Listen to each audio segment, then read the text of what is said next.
to say and talking to them. I got a bit of feedback that last night that they were all, the greenkeepers and the supers and greenkeepers that are in the room here today, I'll just reinforce something that was being said, was that they were all very quiet and well behaved, the greenkeepers yesterday, more than normal from their conferences. So I have no idea why that was, but that's the message I got. And although talking to Warren last night, we did get through 1,000 pours of beer, was it? Around 1,000 pours of beer, and then they also found your fridge, and they also found the booze that was behind the fridge. Well, some of you did anyway. So a few people enjoying the networking opportunities that we wanted to create. So setting the scene for today, please have a look at that, see whether you want to engage and understand a little bit more about your colleagues' work and what they do.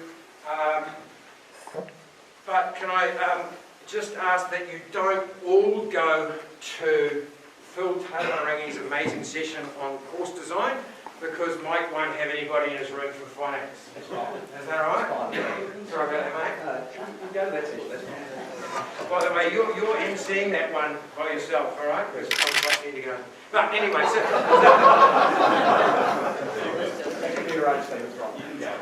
now, honestly, Mike and I have talked about his presentation, and if you're at all interested in survival, then you need to be talking and listening to what Mike's got to say, especially around that financial times, and especially around the fact, I suppose, that we've got this opportunity with our growth and the revenue that are coming in to being really, really smart about how we use that money. All right? We'll get onto that a little bit. Look, okay, can I ask our first panellist to get up on the stage today? We do have an illustrious team, and we've got Dean. Can I just get you guys to get up on the stage? Thanks, Chris, Michelle. I think you all know these three, so they don't need any introductions. What they're going to do is just paint a bit of a picture for you. Start a story, and then I know it's the first session of the day, so what we're going to do is we're going to get a lot more interactive, because one of the things that we acknowledged when we started this room today is that there's a whole lot of very smart people in this room, and we've all got some great ideas in the space. So rather than just listen to three of our oracles, we've got an opportunity to share and learn from each other. So we're going to be quite a lot of workshopping throughout this first session. So I'm going to hand you over to my boss, Dean, here to start off, and he's going to set the scene. We're going to get, I'm not sure who's decided they're going to go next, Michelle, or they'll work it out amongst themselves. As you can see, it's very well organised and choreographed. We've got this on a string, and it's all going to be great. Dean, it's all yours.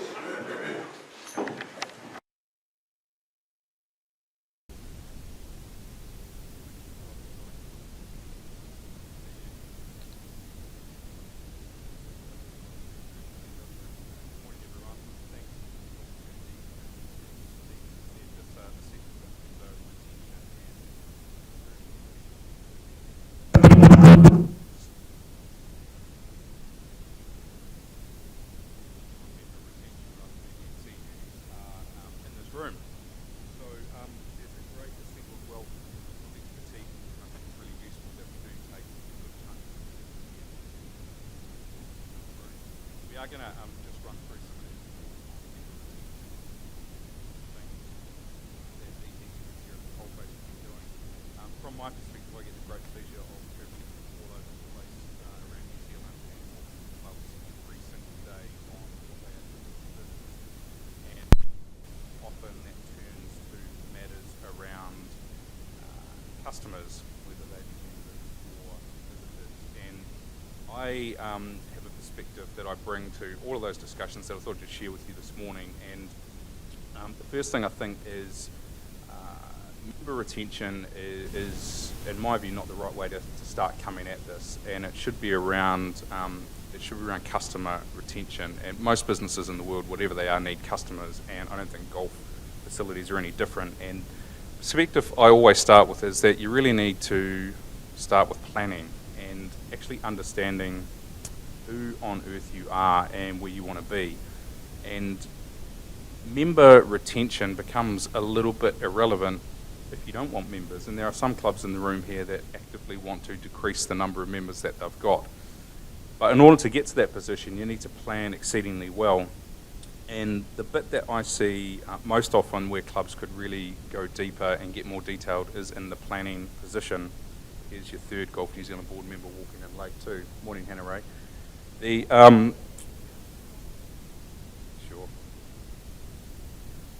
Planning for me always tends to get a bit superficial, and there's often been occasions where I've sat with a club who wants to be the best club in the region, or wants to be the biggest, or wants to be the best club north of the Harbour Bridge, or who would like to be among the best clubs in this category, and that's all fine, but you're kind of limiting yourself to the mediocrity of others there. And for clubs who want to be the best north of the Harbour Bridge, there's 2 or 3 we heard about yesterday that are got a fair head start, and got $1 billion, you might be able to compete. So getting real about planning is the first place I always start with customers, and understanding exactly who you are and where you want to be, how many rounds of golf you want played on your facility a year, what type of customers you want, what's the mix of that, how many members, how many visitors, how many from international markets, how many from domestic. There's all sorts of work needs to go into understanding exactly who you want to be before you even start thinking about the customers. So the first place I always start with is that planning phase, and at Golf New Zealand we've done a whole lot of work on the type of golf customers there might be in New Zealand, and there's a lovely booklet called Golf for Life which runs through every life stage of New Zealanders, all the different kind of customer groups there are, the preferences they have, what they might be looking for in products, whether they be memberships or visitors, and that's a really good place to start. You can pick one of them up on the stand out there if you want. But planning, I think, is a weakness for golf, for everyone in golf, and we need to spend far more time understanding who on earth we are and what we want to be.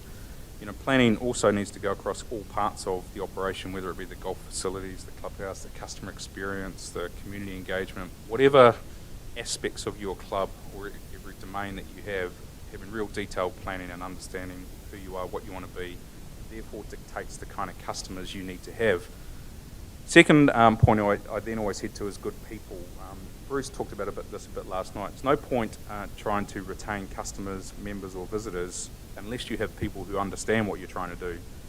Quite frequently it's quite common for golf clubs to be really misaligned across the different departments of where they sit into the type of customers they're trying to attract. A great example is a lot of clubs will have in their plans that they want to be a family-friendly club, yet very rarely does any club offer a family membership package or even let husband and wives play together on a Saturday or things like that. So you often see misalignment from the things clubs are doing to what they talk about. So having good people who really understand the plan and what you're trying to do. Another example of that is member retention. We often find clubs are incentivised, particularly in the shop, to sell green fees rather than membership, which is completely counterintuitive if you're trying to grow a membership club. The other thing when it gets down to customers, and these guys are going to give you some great examples at the coalface, but talking about customer stickability for me and all the clubs I talk to always comes down to 3 things, and these are the 3 things I always focus on once we get a plan together, is the products that are offered. That's number 1. So products being absolutely key, understanding what your market's looking for, what your customers are after, and what kind of products you should offer. Second thing being customer experience. What kind of experience do your customers, whoever they may be, have when they enter and exit the facility? That's number 2. And the third is understanding customers' behaviour. And this goes for how they interact with the facility, how long they stay there, what they do when they're there, how often they come, what's happening in their private lives, what can they afford, what kind of products are they after, what are they buying, how frequently are they buying them. These are all things that you need to do to understand who your customers are. So for me, when I think about member retention, that's kind of the end of the road. For me, it starts with the planning cycle and understanding exactly who you want to be and where you want to go. Then really getting deep with the planning on that. And for customers, it's about the products you offer, customer experience you deliver, and understanding their behaviour. So that's kind of where I start from. And as I said, I think there's some great assembled wisdom in the room, and I'm really interested to find out from a retention perspective of customers where you guys come from. To give more depth to some of that thought around getting a good plan together and then thinking about customers, I know Chris and Michelle have done some exceptional work in that space, so we're going to get them to share some thoughts first before we get the wisdom in the room. Michelle?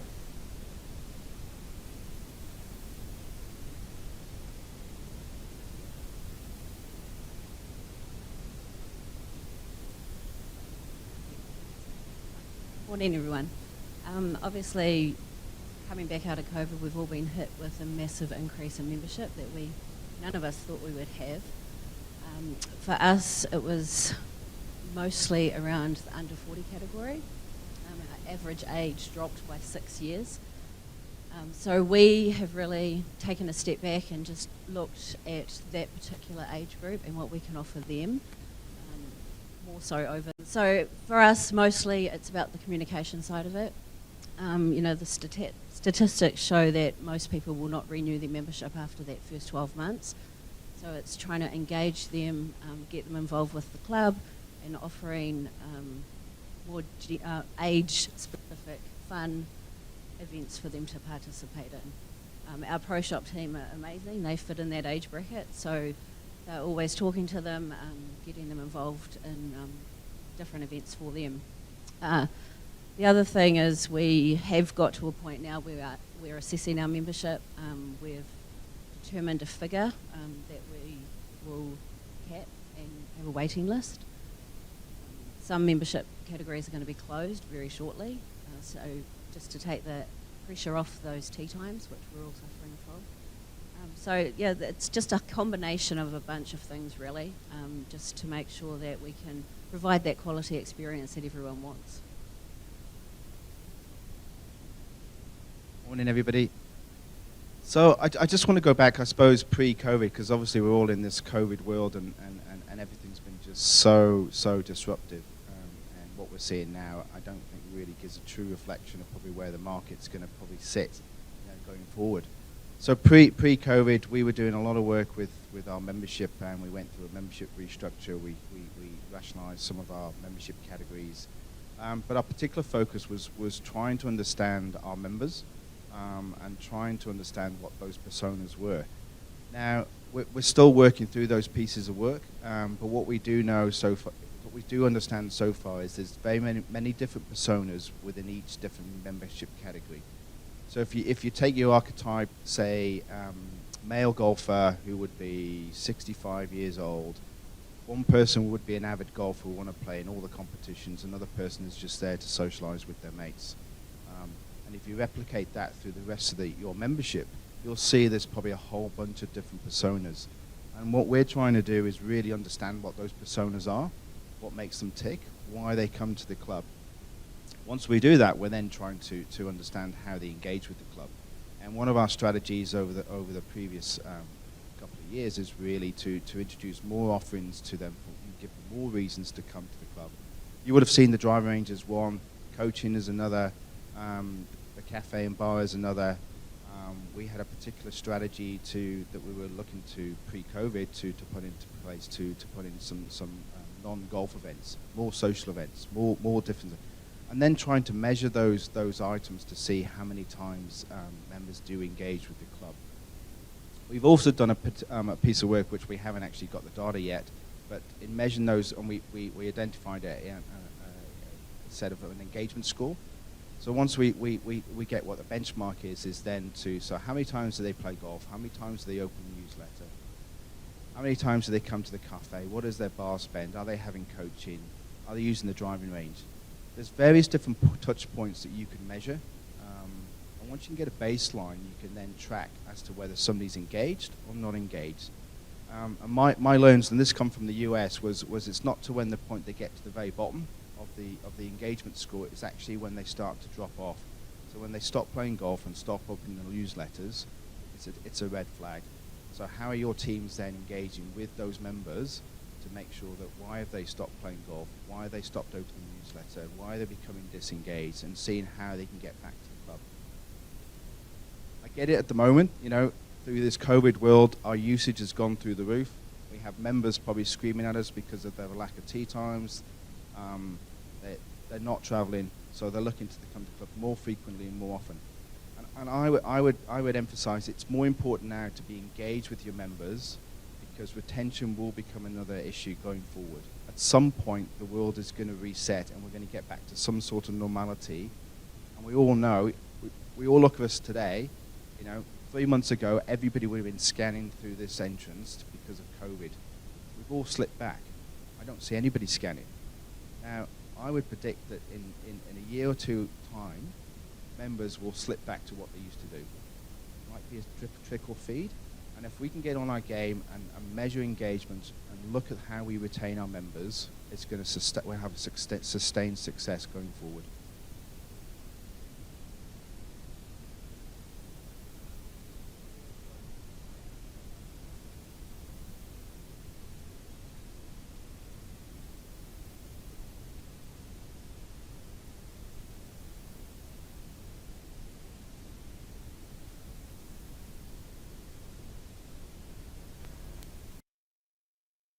To be able to get out to a lot of your clubs all around New Zealand. The number of clubs that I go to and have been able to chat to in forums and workshops like this, who don't have a plan at pre-COVID, but even now, post-COVID, they haven't even reviewed their plan and looked at the changes and understand who they want to be.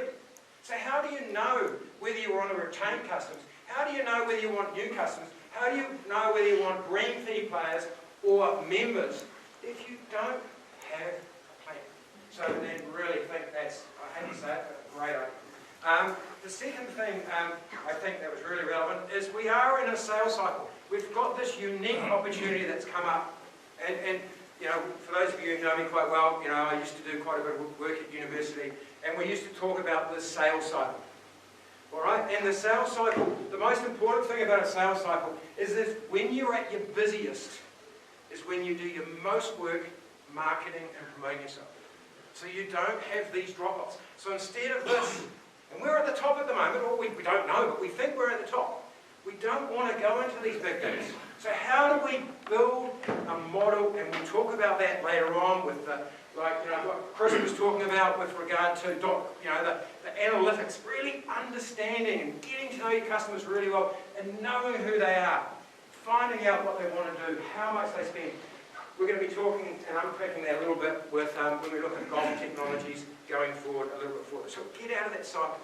The other thing I just wanted to remind you about, and I know that something that again that I talk a lot about at uni, is when you're looking to buy or access a new customer versus an existing customer, it costs you 5 times more to get a new customer than it does to look after your existing customers. 5 times. So it's illogical not to.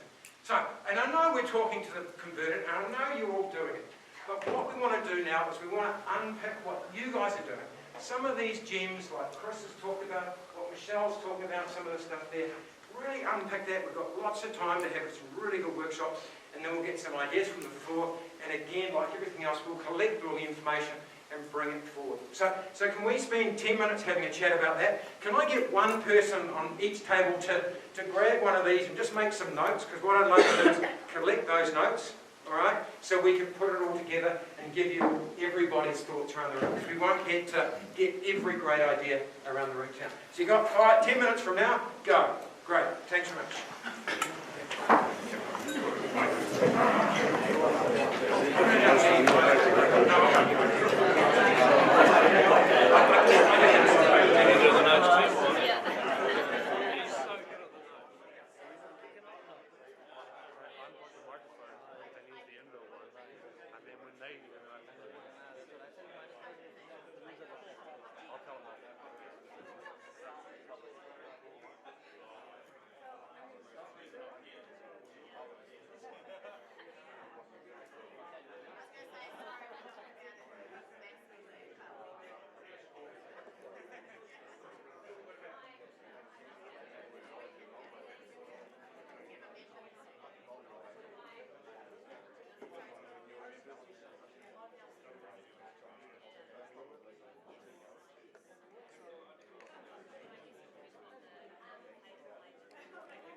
To me yesterday around not necessarily dominating the table. I really appreciate the flexibility and the amount of people going around their tables that were involved in those conversations. So if you're one of those people that, and I'm trying not to look at him, is quite vocal, thank you very much for being so understanding.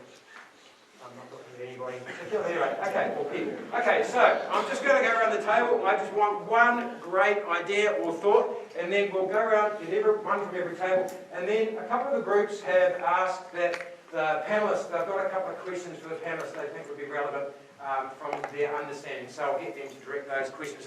Okay, so over here, somebody from, Giles, you are now Club of the Year. What's one of the great things that you guys have come up with for your club that you've done, or that you thought the team picked up that was really relevant? I like this one. Recognise what type of club you are, membership versus brief, please. Okay, so coming back to understanding your club, knowing who you are, all right? Going back to what Dean was saying right at the start. Fantastic. One from you guys. We just looked at, like we talked about the wide range of members and what days you want. Amongst the Saturday protocol male board members, so there could be a Monday player that plays every week, and that they shouldn't be abandoned either. Okay, so it's about diversifying your area of focus. Is that right? So it's understanding your whole membership base. And going back to what Chris said, if you've got those members who are coming on Monday, are they actually spending more than maybe the Saturday member? Who knows? You know, and we'll definitely unpick that when we get in the digital space. Do you guys can hear them all right? So we don't need this. I think we're okay. We don't need this. Do we? One from you guys, Tony. I knew you knew I was going to pick you, didn't you? No? At Nelson, we kind of, our strategy has been around the cafe and around the community. So we've currently got 49 community groups that use our facility, and that keeps the cafe really busy. Huge turnover. So for us, it's a three-pronged thing: the cafe and the community, which has also opened up a whole lot of extra funding from different places like Rata Foundation for the club, and then sponsorship is the other major one that we spend a lot of time on to try and get it up. And we have let the members are looking after themselves to a certain extent. Because we've decided that those are the two areas that we want to focus on to get them into the right place. So you're getting a better community engagement. You're getting more people coming to the club. You're getting more revenue because you're focusing on sponsor. What's the point? Why bother? Why do those things? Well, one of the major things that our members have loved is that we haven't put the fees up. Right. So the retention strategy is, rather than putting your fees up, we're going to do all these cool things that are bringing people onto the course. We're getting extra funding from other places so that we can hold your fees, because as a club we think this is a price point that is suitable. Fantastic. Great. Sorry to unpick that a little bit, but it's quite good. Guys, one from you. Raj. Basically, you need to understand your customer, your members, and one way is to use, from a systems perspective, use dongles. Yep, and we'll definitely be unpicking that in a minute. So yeah, you look at the insights and figures Cool. and see. We're seeing common themes coming through, aren't we? Yeah, which is really great. And I'd be incredibly surprised if we didn't. But let's just quickly go through. Anything different? Just really focusing on the social side, night-long membership in particular. Yep. Non-competition, no pressure, just come out with some fun. Cool. All right. And I think we'll be talking a little bit about, the membership maxes and blends and things. One of the things that I know that we've been doing a lot in Golf New Zealand is understanding that model and the challenges and how to overcome those. So fantastic, great, cool. The social side. We spoke a little bit about member satisfaction through value add type stuff. So we talked about having craft beers rather than mainstream, which is really well. Ned, how did that work? So your club is, pretty much they wanted, Spates and Spates or Spates.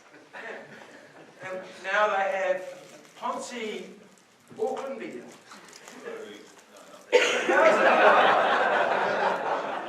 Fine red. Yeah. So what's happened there? So what has happened though? Well, it's something you've got to control, because I still get requests, because we went from Davies 2 years ago. Members still ask me for DB4 bottles and fridge, and I can refuse. So, but adding some craft beer options, you're just covering the range. We've got 6 taps, so we can do the starting range, but also add other options. So yeah. But also just making sure, like in terms of satisfaction, you've got the carts. We know the young people, even though they're fit, they can use a cart, so have those options. We've got reciprocal arrangements with Waikato, where our members can have 3 rounds at each on a reciprocal deal. So we've got that with 2 clubs across each. So it's just that value-add stuff that keeps people. But also recognition that you're not going to be able to stop some people when they can travel again. They're not going to go to another golf club that is legal in the country. So that's going to happen. Yeah, absolutely, and it's going to have a huge impact. So we're knowing our customers. We're understanding that New Zealand population is moving to more creative beers and better quality wines. So you're now providing those, and there'll be the old ones that struggle with that. But also I love that fact that you've identified that the new people that are playing golf are between the age of 25 and 45 generally, not 60-old farts like me, and they want carts. And it's amazing the amount of clubs I've been to that are now leasing 1 or 2 carts, and all of a sudden they can't cope, and now they've got 3 and 4. We were down at, where was it?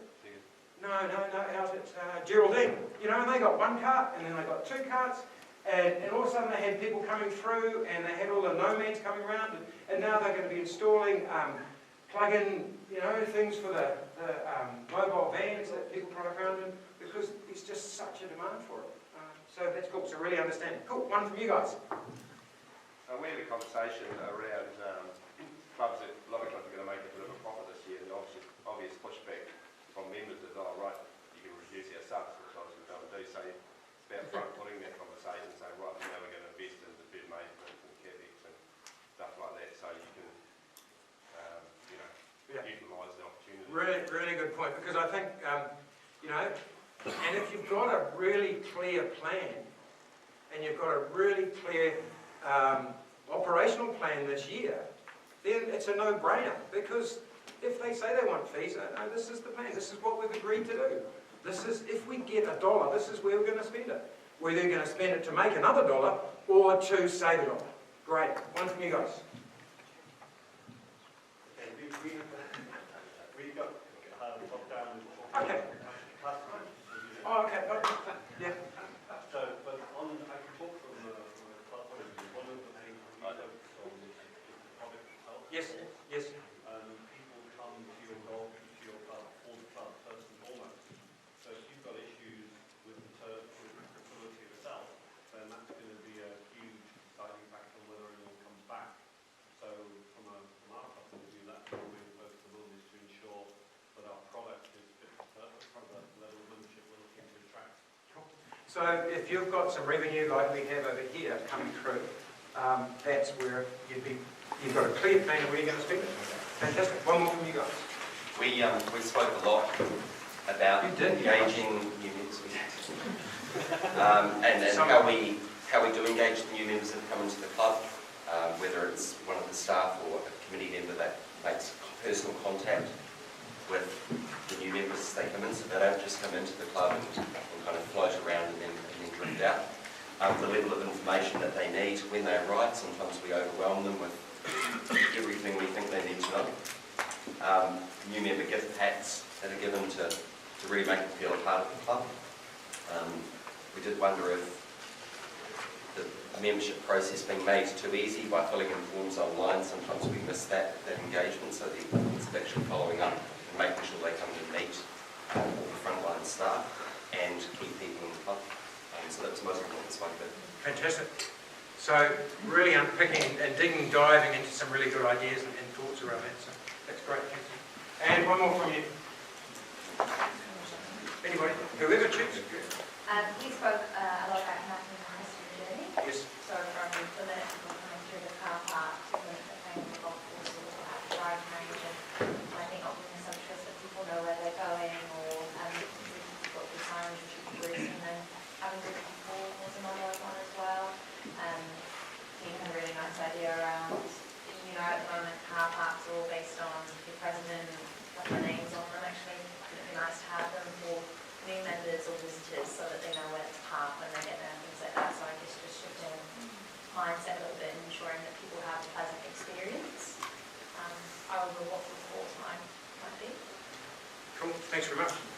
Just on that, one of the conversations I had with one of the clubs the other day was they have 3 very carefully selected people ring every new member. They have somebody at the same age, they have somebody from a different gender, and somebody from a different age group. All ring them and welcome them and ask them if they'd like to play with their group or get involved in their group or be part of the multicultural, the multi-gender option. And it just makes, the feedback I got from the club was that that's been incredibly successful. All right, just 2 questions. Grant, you guys had a question for Chris, I think, around some of the stuff he was doing. Can you just... Yeah, I had a question. Obviously, okay. I just thought it was just a wee bit cutting-edge and just, I know Chris, well, for a wee while you've been working on a model or thinking about a model where a membership model where you flip it on Nguyen, you actually price point each part of the day according to demand, and that's how the members pay. So, for example, Saturday at 10 o'clock tea time might be worth $100 and Monday at 9 o'clock might be worth $50. Because I think you had an issue about how many times some members were playing, the frequency they were playing, say 3 or 4 times a week versus someone that plays once a month but paying the same price. I know you haven't put that into play, but I think it might be of interest to people about your thoughts around that and how that may work or may not work. Yeah, I'm sure. So if anybody wants to share thoughts, because I've got a board member sitting here as well. We spent quite a bit of time actually through the membership committee developing a different model on membership, and it was, I suppose, an elaborate point system where we categorised days of the week, times of the day, and trying to manage flow and pressure and demand, etc. through pricing. We got to the stage where we went through, I think we ran 9 different focus groups, and out of that I would say 80% were generally in favour of the option, 10% were sat on the fence, and 10% were vehemently opposed to it. I mean, vehemently opposed to it. Hence it didn't go anywhere, because it just created a whole story. But it is another option to look at membership and look at how people interact. Traditional 7 days a week, 5 days a week, now just have 18 holes and 9 holes for new members. Just those 2 options. We're managing demand by the new members have to choose their club day. So a woman would have to choose either Tuesday or Saturday, and a man would have to choose a Wednesday or Saturday. And that's currently what we're doing at the moment. Grant, one of the bits of working Matt's and his team have been working on, traditionally in all business you value frequency and loyalty, but often in golf when you talk to clubs they value members who don't play. Your best members are the ones you never see and keep paying, right? But there is a balance there around, the people most likely to give up the membership are those with a high handicap and those that don't play, they're the red flag ones. But somehow that mix of valuing loyalty and frequency without pounding the facility is quite a tough balance. So that dynamic pricing, loading of the course is quite important. I think when it gets to the analytics, Matt and his team are working on around how you balance your facility around rewarding that loyal customer without having their average cost per round being $5 instead of the guy that's playing twice a year and the average round is $750. There's quite a delicate art there, which I think some really good stuff going on from Chris and others in that space. Thanks, Steve. And that segues beautifully to the next question, which is for Michelle. Michelle, you talked a little bit about, the numbers of people playing the club and the idea that, you're going to be closing.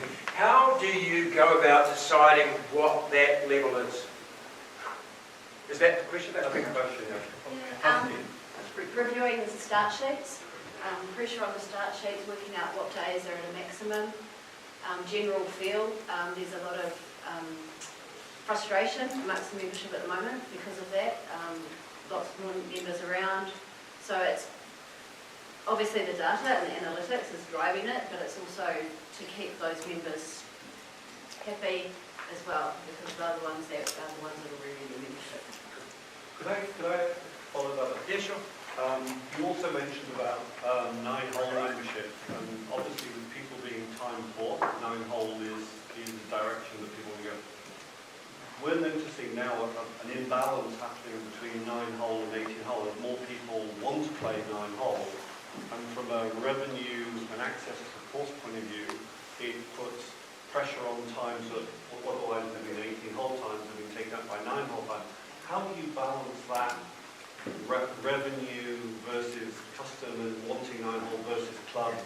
preferring 18-hole membership? Yeah, and it was something we talked about earlier too. Our women's 9-hole membership has grown. There's somewhere 90 odd members now. And the Tuesday was always the traditional club competition day, playing for all the trophies, and we really have seen a bit of a shift of those ladies that were the very traditional 18-hole members who have moved to play the fun 9-hole golf on a Wednesday with those women. So it's really hard, you know, to try and join those two together because they really have got used to their groups and how they're playing their golf. Not that they don't like each other, it's just what suits them and their need.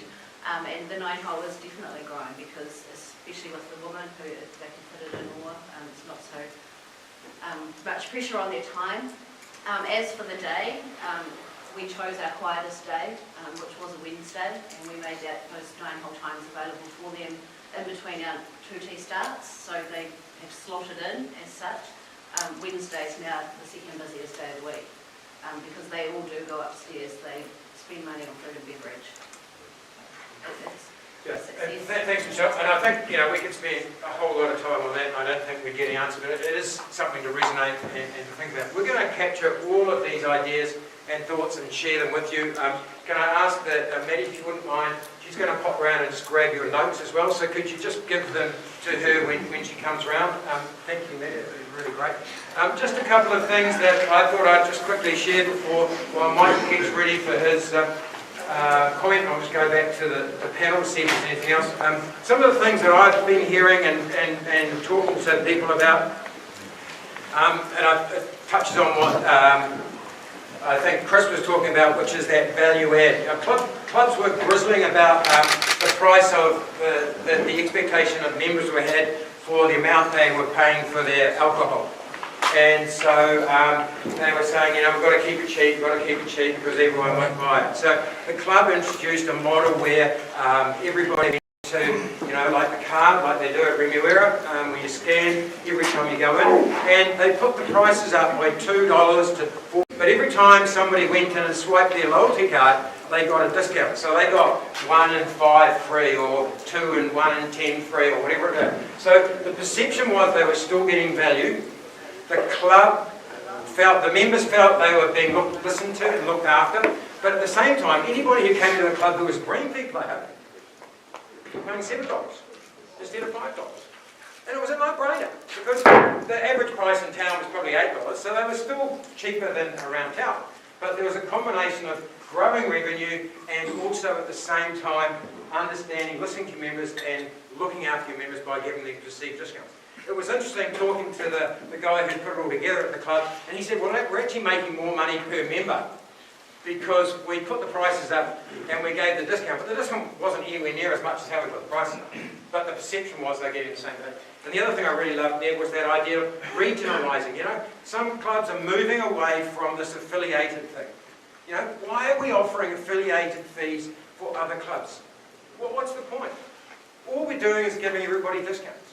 But what some regions are doing is they're saying, let's get together and let's offer a regional discount. So if you're a member of one of these clubs, then you will get a discount. Or as what Nev does at Hillwood, you know, we'll have 2 or 3 clubs we partner with and you get 1 or 2 or 3 rounds at that club every year. And that's got a bit of an impact. Dean, any thoughts other than that for the group before we move on to the next session? No, thank you, Stephen. Okay. Next session. Michelle, any thoughts? Chris, anything you want to share? Okay, cool. All right, so we're going to break now and we're going to start talking numbers. And Mike, as for most of you know, is our expert. He is a fantastic guy.